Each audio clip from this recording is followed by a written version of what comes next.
الشيلي بعنوان حديد الجفاري، كتب كلماتها الشاعر أبو ميراج خالد أحمد صالح العويدي. وتحياتي لكم أبو قناف الطويل. صقر اليمن للمونتاج.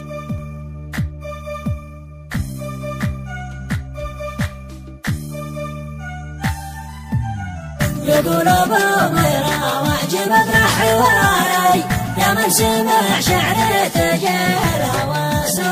وشوش راسه، واعرف رجال الصومت واهل المهاري وكل واحد في عيوني مقاسه، علم السياسه من بعد يا برسال فوق الثراري صوب الحادى الاخوان خالد وناسه، روس اليباسه لا عند ابو غساوه نذب الضواري جبه سلامي الف بوسه براسه ذي بالغلاسه. يقول ابو ميرا وعجبت حواري يا من سمع شعر تجاه الهواسه وشوش راسه، ذي لا غضب ولا وعب بقع طاري ابني من وده فيه حواسه، ساعة حماسه صمصام قاسف ويعرم على السحاري رجال ما يوصف ما شد باسه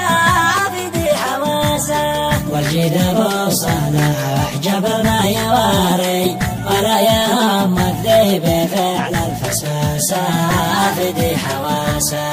يقول ابو ميرا وعجبت حواري يا من سمع شعر تجاه الهواسه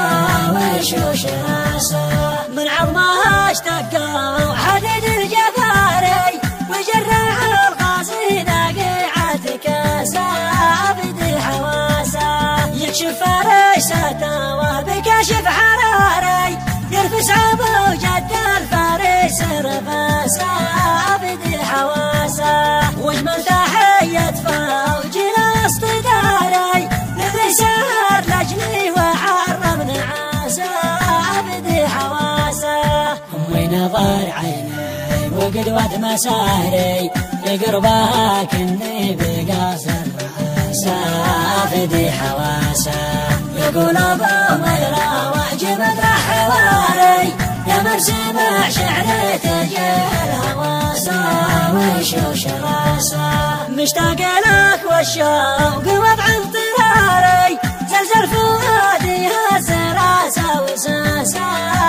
ذي حواسه، لكن يا بيني قويدي يربط يساري في سجن متطوق عساكر حراسه يلعن اساسه، يا الواحد المعبود يا حي باري الهمني اصبر واعطي عقلك ياسه ضد الوساسه، واسكى صلاتي عود حب الغباري لصاحب السيره ونهج الدراسه.